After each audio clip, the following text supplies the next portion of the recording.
This comes out on Independence Day. You know what? Speaking of independence, here's an independent film for you.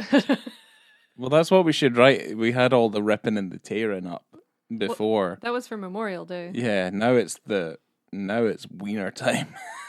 Yeah.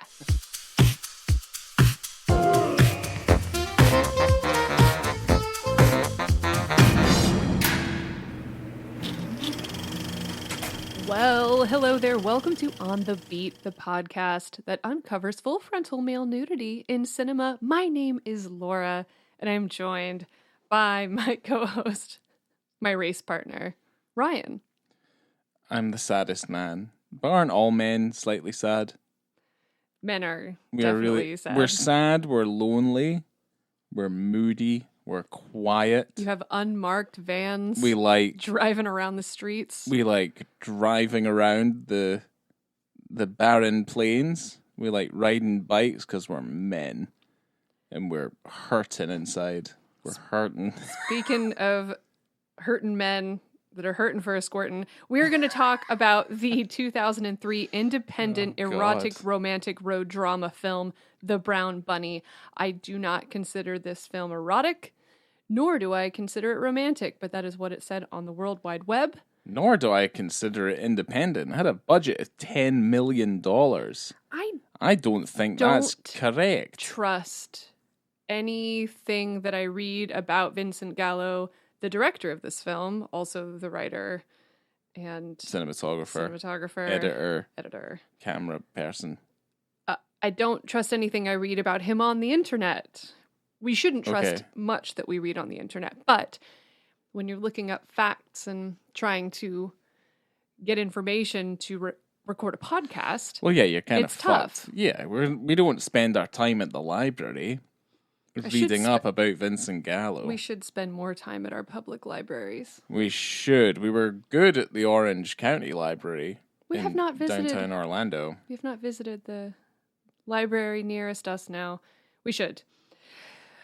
Go to your local, support your local library. That's what we say. We've talked about Canopy and Hoopla enough, I think. To be. Yeah. Anyway, this film stars, as we mentioned, Vincent Gallo, also starring Chloë Sevigny and Cheryl Tiegs. And the synopsis of this movie that I pulled from Letterboxd is: Bud Clay races motorcycles in the 250cc Formula 2 class of road racing. Right. After a race in New Hampshire, he has 5 days to get to his next race in California. During his road trip, he is haunted by memories of the last time he saw Daisy, his true love. Okay. Not bad. Okay. It gives a timeline and stuff that was not present in the film. There's not a massive amount of dialogue. Most of the dialogue is at the very end of the film in a compromising situation. Why don't you tell me a little bit about Vincent Gallo for those who are not in the know? Yes, if you're not in the know, who doesn't know who Vincent Gallo is? He's an American actor, filmmaker, and musician. He won the Volpe Cup for Best Actor. He's been nominated for the Palme d'Or, the Golden Lion, the Bronze Horse. I never knew what the Bronze Horse was. Amazing. Part of me feels like maybe it's just like a cheeky addition to the Wikipedia, because it was like Golden Lion and there's a Bronze Horse. Other than that, though, he's a successful painter and a musician, as I mentioned earlier. He's acted in a bunch of films: Palookaville, Arizona Dream, Stranded, Tetro, Essential Killing, The Funeral, and my personal favourite, Freeway 2, Confessions of a Trick Baby. He's in tons of shorts, and I mean tons, like a fucking shit ton of short films. But his main filmography, he starts off with Buffalo 66, the Christina Ricci vehicle, 1998. The Brown Bunny, which we're covering today, 2003. Promises Written in Water from 2010. And April in 2013. The weird thing about, what was it called? Written in Water? Right. No one has seen that film since it released. Okay. And the other one, what was the last one? April? No one's seen that. No one's seen that movie. Oh, that's interesting. He just says he made it, but no one's seen it. I mean, who's to say he's wrong? That's the thing about him on the web. I don't know. I don't know. I mean, for someone who's made stuff that nobody's seen, he's been pretty successful. It's weird. He's much more successful as an actor than he is as a filmmaker. I don't want to say bad things because I don't think I've really heard anything bad about The Brown Bunny, but we'll talk about it. I don't know. I kind of liked this movie. Okay. I didn't expect to like it. Maybe that's why I did. I mean, Roger Ebert hated it. Like, he absolutely hated it. That's kind of one of the main controversial stories that surrounds Vincent Gallo, is he got into quite a feud with Roger Ebert. I wrote a bit about it too. Do you want to? I'd like you to tell it. Well, no, I mean, that was it, really. Oh. I mean, if you have any specific details. I do. Yeah, that would be nice. I don't retain information unless I write it down. Well, after the premiere at Cannes, Roger Ebert called the film the worst film in the history of Cannes. Ooh, and then Gallo called Ebert, That's quote, hard. That's rough because there's been some shit at Cannes. Gallo called Ebert a, quote, fat pig with the physique of a slave trader. Ooh, and then dear. Ebert said, it is true that I am fat, but one day I will be thin, and he will still be the director of The Brown Bunny. Wow. Then, scathing. Gallo claimed to have hexed Ebert's colon. And Ebert said that a video of his colonoscopy was more enjoyable than watching The Brown Bunny. Eventually, there was an edited version of The Brown Bunny, which is the one that we watched. Well, I think it's 25 minutes shorter than the premiere. Because it was like 114 minutes or something, and they said that was murder. Like it was practically unwatchable, which is kind of I mean, I guess it would just be kind of more of the same meditative stuff, basically. Right. Because even then, I think as much as like the 96-minute version, it's not long. It doesn't feel long. No, but it's also kind of like.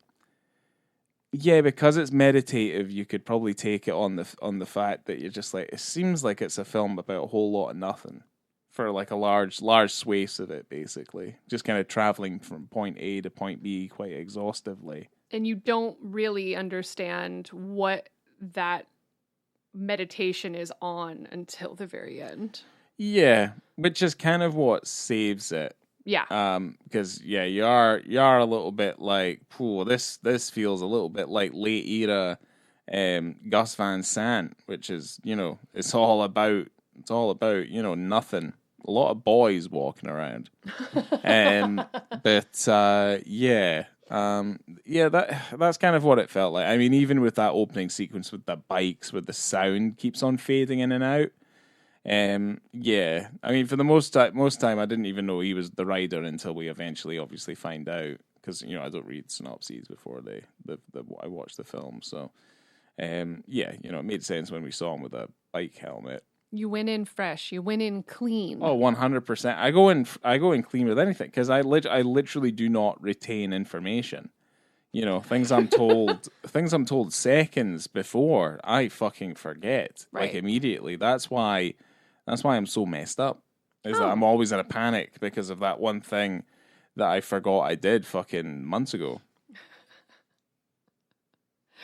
I mean, I don't think it's that funny. Like, it's a genuine, it's a genuine curse that I'm cursed with. Okay. It's a curse. It's a curse. Okay. Well, we were speaking about the budget, okay, and you had mentioned that it can't be $10 million. It is reported that it was a $10 million budget. And I had read that Gallo said that he was offered what amounted to a blank check by a Japanese distribution company to make another movie to follow Buffalo 66. Right. Which, at the point of the blank check being offered, he only had a vague concept and a title, which is the Brown Bunny. Right. Because brown's his favorite color. And he likes bunnies. He likes the bunnies. Yeah. So maybe that's where the budget came from. I don't quite know. Maybe he spent a lot of money on his gear because he said that he didn't want to rent equipment anymore. He wanted to own his equipment. Yeah. Well, he did. Yeah, he shot with a bunch of stuff he got from the Stanley Kubrick estate. Right. Yeah, Reportedly. which is also odd. Well, I don't know. Maybe he thought if he shot with his cameras, he'd make a good film. Maybe that's what he thought. He ended up selling these things on eBay. I mean, maybe reportedly. Yeah, I guess so. Allegedly. Yeah, there's a lot of like, because it's not shady either. I think he's just private. Like he's barely communicating with other people probably. So everything is speculative. I just don't think he's out there really doing anything. I think that he is out there putting forth what he wants the world to see. Like he's putting out his own... to perceive himself as. Right, I see. Because there are a lot of negative things about him on the internet, but most of those things are things that he's either actually done or things that he said that he's done. I mean, that's more interesting. I like the idea now of him just kind of wandering around being like, I wrestled a bear. And it just kind of ends up being on Wikipedia as like, reportedly wrestled a bear. He used to... Okay. Let me just... Hold on. Okay. Well, if he did wrestle a bear, though, that'd be fucking awesome. I'm going to tell you a tale. So, Chloë Sevigny and Vincent Gallo have known each other since Sevigny was 17. Maybe I should call her Chloe. Okay. Since she was 17. And they had a strained relationship. She also had a relationship with Harmony Korine because she'd worked with him quite a few times. They had been in a relationship. Chloe had also been in a relationship at one time with Vincent Gallo. Right, okay. Okay. Gallo had a grudge against Harmony Korine. And because of that, and by association, had a grudge against Chloe. Right. Vincent Gallo ended up filling his website with like abuse and grief against the two of them. Right, okay. So he was just going off on these people online. Okay. Okay. So he's I'm not saying he's private. He would put all of this stuff out there, venom and nonsense on the internet. I mean, he was just angry. He was just a little annoyed. He also, he had grudges with Christina Ricci after Buffalo 66. Yeah. He had comments about her weight. Well, certainly, she hasn't talked to him since. Yeah, I wouldn't. Yeah, there shouldn't be any hate towards Christina Ricci. There's nothing wrong with her. He said later, "Oh, I was joking. I said it as a joke to a friend, and then someone overheard me. And that sounds now familiar. She won't talk to me." It's like, okay, yeah, sure. I mean, that's usually the playbook for anyone who says something offensive that someone takes offense to. That they're just going, no, it's just a joke. I didn't mean to say it. Yeah, no, we've all done that. Obviously not to the degree that he's done. Because that is a lot of time. Yeah, no, I mean, look, you know what? I find that interesting. Is it endearing? No, but I mean, it's interesting that he's out there being like, did you hear about Vincent Gallo? He's like wearing a hood and stuff. Just going around whispering things. Well, at the time that this movie was kind of getting into pre-production, Chloe and Vincent Gallo were not on speaking terms at all. Right. She was in Sweden filming Dogville when she got an email from him about the role, and she had no idea how he even got her email address because they were not speaking. Okay, interesting. Yeah. Jennifer Jason Leigh was initially set up to play the role of Daisy. Right. Including the unsimulated oral sex scene. We haven't brought that up, but that happens in this motion picture. Well, what was Jennifer Jason Leigh okay with doing that? She apparently was, from what I have gathered. Okay. But she turned down the role eventually because she got into a relationship. And I guess that... Let's see. Well, yeah, that makes sense. Also, Kirsten Dunst and Winona Ryder were both attached to the project at one point, but then left. Wow. Okay. That is definitely interesting. How different their careers might have been. Well, for Chloe, like, it doesn't seem out of order for Chloe to do this. I'll get into that a little bit more later Yeah, I on when we guess get so. into that Yeah. scene, because I Okay. have a lot of information. Yeah, and that's not being like chauvinistic or anything. It's just that she seems like she's that sort of character actor. I think. I mean, her first role was Kids, right? It's Um, crazy. maybe, yeah, maybe. So I don't know. Well, no, I'm not a huge fan of Larry Clark, like at all, really. So it's just like, that's a lot Well, of it's people's hard. first It's movie. hard. It's That's a hard lot to of people's say. first and only movie, and they're like, "Fuck, I was in Kids."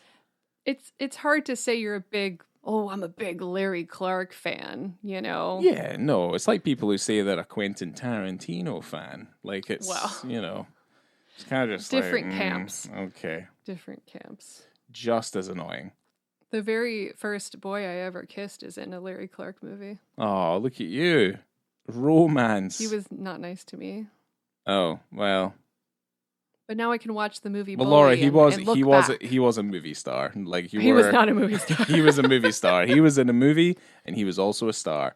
So They cast that movie. He had no fucking time for you. That's it. they- He's out there making money. He's not. He's not. They cast that movie at the skate park that I worked at in South Florida. Okay. So a lot of the kids from the skate parks are in that movie that I knew. Right. Okay. Well, I wasn't working that day, which like totally sucked. Could have been in that movie. Could have been in Kids. No, I would have been in Bully. Oh, right. Not in okay. Kids. Not Kids. It's too young. Yeah. Yeah. Okay, let's get back to the point, Yeah. Let's get back to which this is Vincent, not movie. Larry Clark, Meditation. not meditation. Harmony Korine. Very much a slow meditation. Continue meditating, please. Well, I guess before we get into the movie, I have a tiny bit more about the Ebert thing.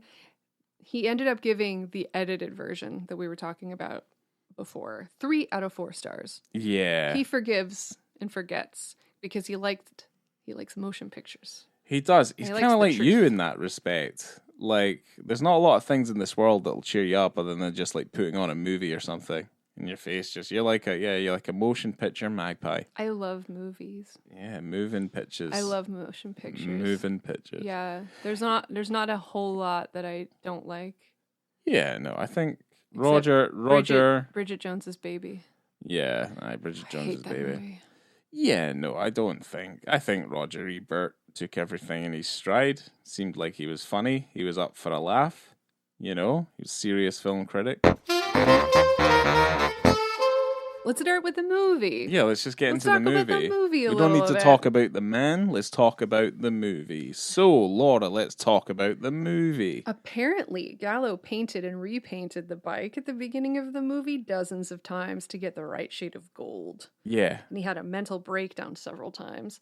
There was a point where he had to do like a reshoot because he had lost some of his hair. He like pulled his hair out because he was just losing his mind. And you could see the bald patch on his head. Oh, And he had to okay. fix it. Huh. Interesting. Very and he interesting. realized during this production that he had to think about his own mental health because he was starting to absolutely lose it. Yeah. Okay. Wonder why. Wonder why he was losing it. I don't know. Yeah. Making movies is hard work. It's really hard work. It's much harder than most people out there. If you didn't notice, all of the women in the film have names of flowers. Did you pick up on that? Yeah, and it makes more sense now, but it's so contrite, you know, it's just like, contrived. It's just like, okay. I was trying to figure out the age of the first girl that he picks up from the convenience store. Violet. Couldn't find her age on there. But I know that Gallo was 40 or 41 when they shot this. Yeah, no, it's a movie. Movie magic. I don't know if that's movie magic, mister. I think that's a interesting casting choice. Yeah, well, that's I was thinking. I mean, well, that's the thing. Here's my notes on that particular moment. He meets girl, takes girl, kisses girl, leaves girl. He thought he wanted a road trip buddy and then changed his mind. No, he was like, she's way too young if I get caught with her across state lines. That's crazy. Yeah, I mean, I would also say, like, right from the off, it feels like, as much as he touts he's the cinematographer, it feels as though he's shot it like himself. Like it's just him and the camera in the car, basically. Yes. Like that's how it feels. Now, do I think that's a bad thing? No. I mean, the issue is that the film is mostly out of focus. For large swathes of the film, it's like there's no point of focus in the shots at all. There were a few of those. Well, he shot it in 16 millimeter and then blew it up to 35. That will also make the thing not look particularly sharp. He wanted that old-timey, grainy look is what he was going for, which he achieved. Yeah, I guess. Yeah. I mean, the film looks fine. I think I was moderately impressed with some of the. It's just For again, a vibe. It has a vibe. It does have a vibe. It's just the thing is, it's just like the wild, like out of focus stuff in it as well. But it's like so much of it is out of focus. You kind of just forgive it for the fact. Well, that's just what it is. Like, that's just the way it is. There are those moments where it's just so extremely close. The Yes. shot, and it doesn't move, right? Because they did not have a huge crew. There was a couple of dudes. Well, no, that's what I mean. It's just him in the car. So you kind of have to think, is this because you had nowhere else to put the camera, or is this just what you like? You like it being right there up against your face and off center, a little weird. I mean, I guess it's like out of necessity, but I mean, out of that necessity, you kind of have to think a little bit more out the box. So I mean, some of the shots are decent. Like I would even go so far as to say good, but it definitely felt as though it was out of like necessity, because it kind of like there's stuff like that certainly within the car. It reminded me a little bit of Under the Skin, but Under the Skin does it better. Right. You know what I mean? Oh yes. Yeah, you're right. Yeah, that's kind of what it reminded me of. But Under the Skin does do it better because it's like it's genuinely trying to capture the environment around, obviously, Scarlett Johansson's character. Right. In this, it's like we're kind of just focused on him, and the journey is just kind of, it's just in the peripheral. So, yeah. I'm interested to see if you have anything else written about the film. Because I didn't. Because it's, going from flower to flower. It's just not road to road. It is, and like we were. It's you not were saying, particularly descriptive. Like there's not a lot of.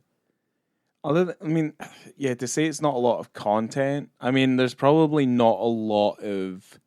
There's not a lot of explanation, and because the shots are so tight most of the time, you're obviously restricted from getting as much information from the shots as possible. So there is that. But I mean it's really hard to like describe this film. It's like very much like a feeling, like we've kind of said.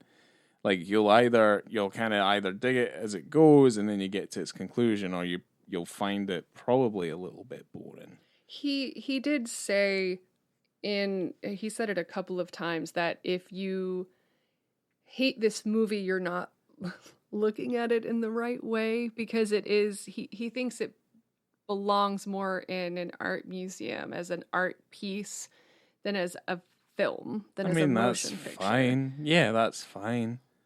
I think, certainly that rings true. Like I'd probably have more respect for it in a gallery. I'm not going to sit in a gallery for 90 minutes and watch this, though.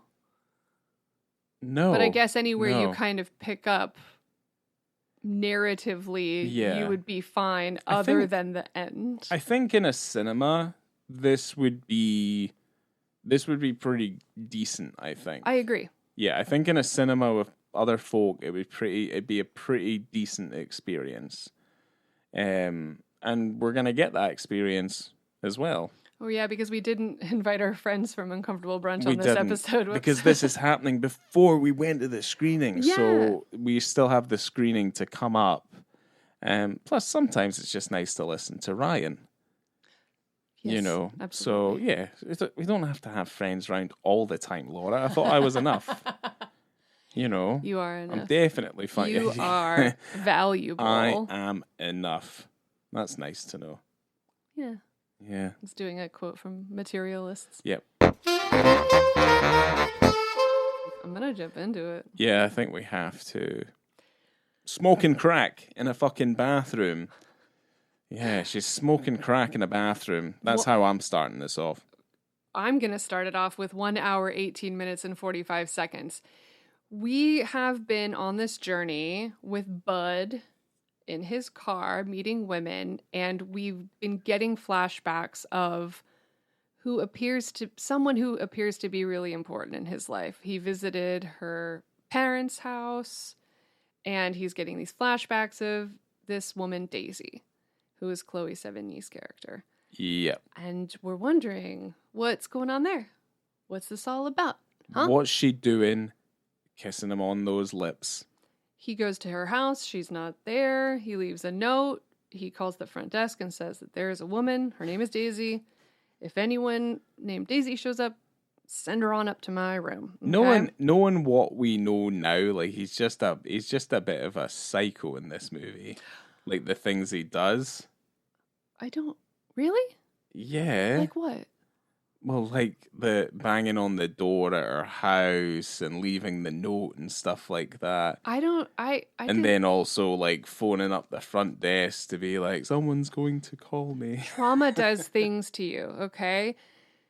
So, and I believe this surprised me, but that comes later.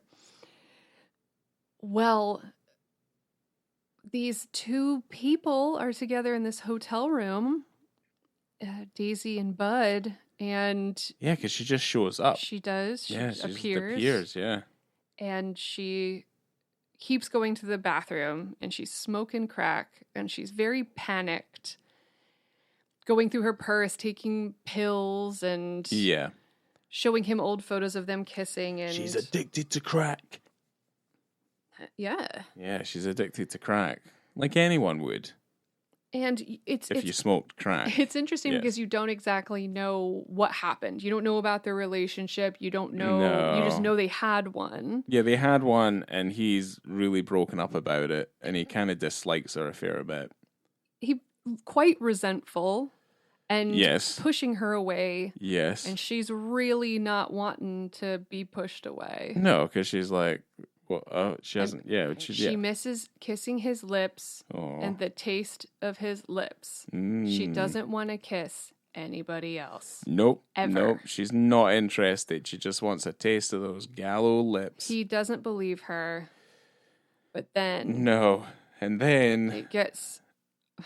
Serious. Steamy is not the word. Serious is maybe it gets the really better word. Serious. It is not steamy. Yeah. It is not erotic. No. It is. Check your watch. It's wiener time. It's wiener time. And it surely does go on for quite some time. I can't believe you said that. I told you not to say that. That was amazing. Yeah, it was awesome. Yeah, no, she pulls out his raging erection. He sure does. Well, this is an unsimulated fellatio scene. Where else have we seen that? Infamous, we would say. Where else have we seen that? 9 Songs. Yeah. Is the other one. Wasn't Lust Caution maybe one? Potentially. But Lust Caution was just kind of like, that looks way too real. You know what I mean? There will be other ones that we did, but that we do in the future. But this one is... Yeah, quite an infamous... It's the scene that basically made people dislike the film, basically. Right. Like, it's the main reason why people don't really like it. And I think it's for good reason, to be honest. It just depends on, like, how you take this guy's journey. Like, do you even give a fuck? But then when you see this moment, because the film is like surrounded by like a fair amount of misogyny as well. Like I think that's pretty obvious. Those kind of little hints and things, and then you kind of see it. You kind of start to see a little bit more and a little bit more. Like I think it's yeah, it's just this kind of awful trauma blowjob thing. I agree with you. Yeah. It is. It's quite long, this scene, and it is uncomfortable. The noises are uncomfortable. I The mean, words being used are uncomfortable. I think just the fact that you see everything, like there's nothing is like left to the imagination. No. Like you're just like, okay. Oh, This is it. we were talking about close-up shots that are quite close. This is one of them. Yeah. This is several of them. Is it too close? Yes. It's but I too think much. that is the point. The point of this is that it is uncomfortable and it's voyeuristic Yeah. and it's somewhere you don't want to be. No. You don't want to no. be in that brightly lit room. And there's nothing worse than looking at a guy in a movie or something, and he's wearing his jeans and you can tell he's got a boner. There's nothing worse. Really? There's nothing worse than that? I don't think it I've looks seen great. worse things than I don't a think it boner looks in that jeans. great. Yeah, I've not. Yeah, it was doesn't all, look great. It was all very realistic because it was real. Yeah, And the fact that he didn't take off he barely even took his trousers down at all. He's wearing that classic 2003 double hole like belt yeah. thing where he has the double what are those called? I don't know what they are. The Yeah. double holes like all around the belt. I had one Papa of those. Roach. I had that belt and it was the coolest. It was around the time that I would dress like Johnny Knoxville. Right. 2003, okay. baby. Mm-hmm. The year we dear. both graduated high school. I had a black and white studded belt. Me too. Yeah. I had that too. Yeah. It was the coolest. I was awesome. I agree. I had that belt and it was... When I went and hit up that club, they thought I was cool. I didn't go to any clubs. I went to clubs all the time and wasted my youth and killed my brain cells. I just drank all the time. And now I'm kind of silly. Well, you know who doesn't drink anymore? Bud in this motion picture. Yeah, he doesn't drink. Well, okay. So we're still in this brightly lit hotel room. Let's just say that this fellatio goes on for quite some time. And it ends. He finishes up the situation. And what I hate most is what he says when he's done, or when she's done, is, "You're a whore, you're a fucking whore." And he says it over and over again. "I hate you. I'm not in love with you anymore. Why did you kiss those boys?" And you're going, why are you saying that? Yeah. You're having like a blowjob regret. I don't understand, but this is kind of where we figure out what the hell happened between these two characters. And it blew my mind. This was a first time watch for me. I don't know if we mentioned that. You also hadn't seen it, Ryan. No, I hadn't seen it. So, yeah. I don't know if I want to like give everything away, but geez Louise. Let's just put it this way, and I don't think we should say it because I think maybe just keep it as a mystery. If the film doesn't do this and you weren't really enjoying the meditative stuff that happened earlier, this is rubbish. Like if you're not into any of the stuff that happens, then you're kind of like, yeah, this film's probably dead in the water to you. But okay, yeah, sorry. What does happen is actually pretty stupendous, and I quite liked it. Me too. Yeah, because it's kind of wild and weird. It comes completely out of left field. Fantastic. So. But then it wraps everything up so nicely. Okay. Yeah, it just makes everything make sense, You're basically. Like, damn, I didn't think that was going to be good, and it kind of got me. Well, Chloë Sevigny said of the sex scene, because obviously she was asked about it probably too many times because of the content of the film. She said, "It was the toughest thing I've ever done, but Vincent was very sensitive to my needs. He was very gentle. It was one take.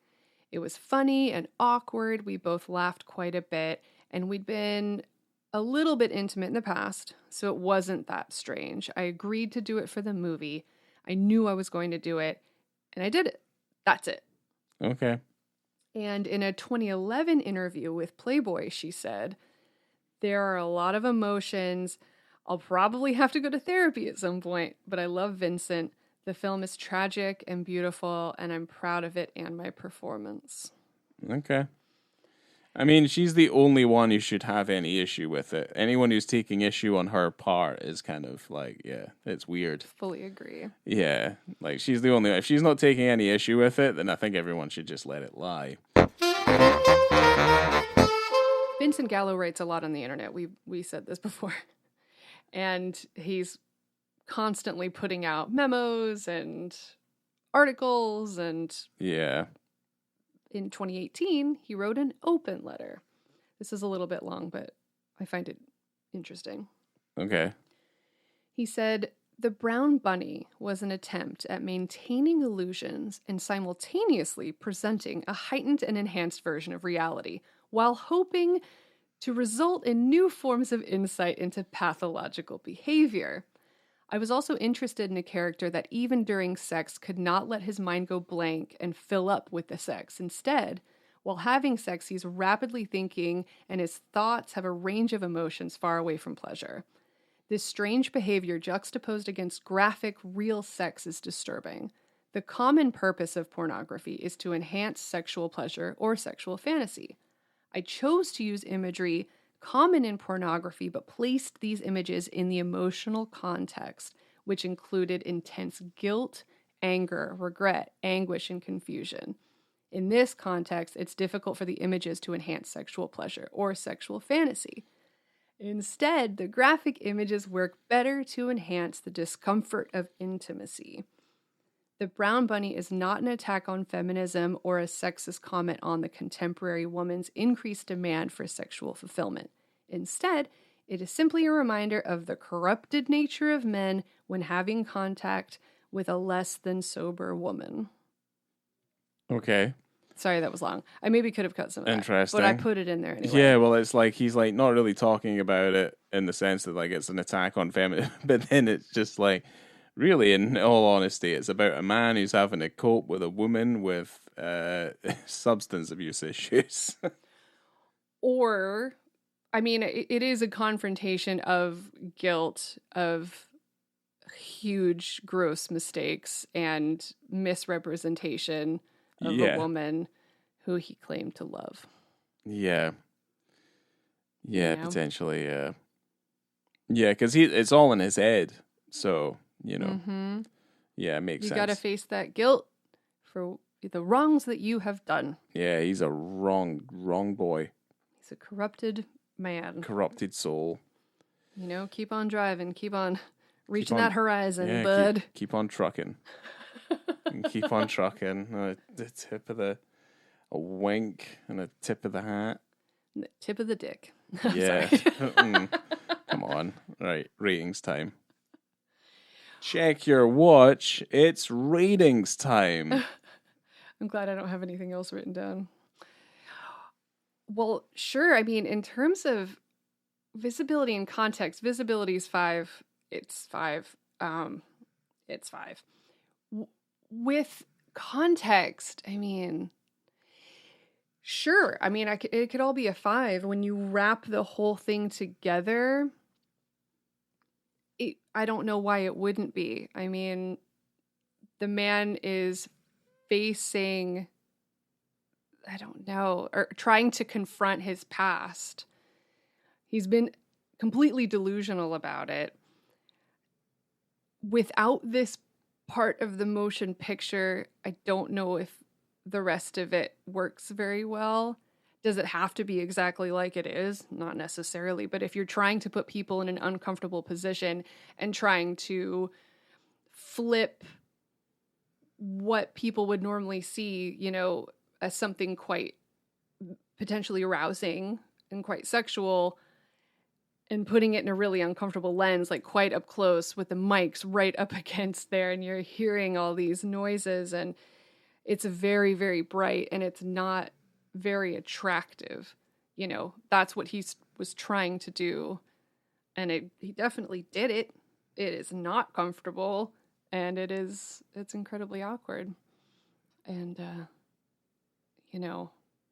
while we were watching it, I rewound it because I couldn't hear what he said at the end, and then accidentally watched the whole. Yeah, we watched it too. Quite a bit of it again accidentally. Yeah. I wasn't happy Damn about that. Yeah, I didn't like that. But yeah, I'll keep it at a 5 because it's one of those types of moments that you don't really get very often, and I don't think it's offensive in any way. And everyone was down to do it, and I think it proved a point. And I'm down with that. Okay. Yeah, so I mean, I would probably. I don't really have anything to add on top of what you just said. So I mean, yeah, I think the visibility obviously is fairly clear. The context makes sense to me. Yeah, I mean, if this scene doesn't exist in the film, then I just don't think the film's not really speaking to me the same way. So. Yeah, she can't just show up and give him a hug. Like, it's a heightened moment. Yes. That culminates. And yeah, I just think it would be lame otherwise. Yeah, it would be. I mean, if they lame. have sex, that's like fine. Yeah. I think that's okay. It's just, I think it's just a little bit more in your face. It sure is. Shocking. So yeah. I mean, in terms of rating the film, maybe I'll just go first. Sure. So I gave the film a 3.5. Oh my gosh, me too. Yeah, because like it was not grabbing my attention for almost 2/3 of the film until obviously this happens. And yeah, it kind of brought it back up when everything was revealed. So I'm going to say a 3.5, and it's very lucky. Could have quite easily have just been 1 star, but it's not. It's 3.5, which is way better than average. Yeah, I don't know. There was a moment at the end of the film where I thought, man, is this going to be a fucking 4? Can't be. So I stuck with 3.5. I could watch this again, definitely, and I'm glad that we will be able to watch it in a cinema at Uncomfortable Brunch. If you're listening to this on the day that it's released, you can still watch it at Uncomfortable Brunch on July 6th of 2025. But yeah, I think that'll be a lot of fun. And I don't know. Yeah, I liked it. I was surprised considering all of the sourness and all the things I disagree about Vincent Gallo as a human being. I don't know. I think this works. Yeah. And it's also a nice time capsule. And you kept saying when he was driving around, he goes, for anybody else not in America, like it could have just been one place. Yeah. But for being in America, you're like, it really does travel through quite a bit of different terrain. It does, it does travel through a fair amount of the United States, at least kind of in the the southern parts. With Nevada and California, and then obviously from I think Arizona is also in there. But no. Yeah, I don't know. It surprised me. It genuinely surprised me. Maybe it was because my expectations were incredibly low. Yeah. But yeah, liked it. Well, you know what we should do? It's not an easy movie to get either. I think he only sold like a couple of 200 copies of a Blu-ray, and then he signed every single one of them. Huh. It's hard to get. Oh, okay. But anyway. That's interesting. That's all. Well, I say what we should do now is we should get some of those chocolate bunnies, gorge on them, and then feel a little bit sick. And then vomit everywhere? Vomit everywhere. Don't choke on it, though. That's the mistake you make. And then give chocolate vomit kisses. To each other. Wow. Yeah, the dog would love it. No, it's poisonous to a dog. Oh, sorry. Chocolate vomit. Yeah. Well, happy 4th of July to any American people out there. Just try and forget how terrible things are and watch The Brown Bunny and live your life. Yeah, it'll really cheer you up, I'm sure. No. Coming to you from a brightly lit hotel room, I have been Laura. It's been ghostly. Oh my god, yeah, Ghostbusters. Doing a Dan Aykroyd. Oh, make sure to follow us on Letterboxd, Instagram at onthebeat, BITTE, and enjoy your life. See you next time.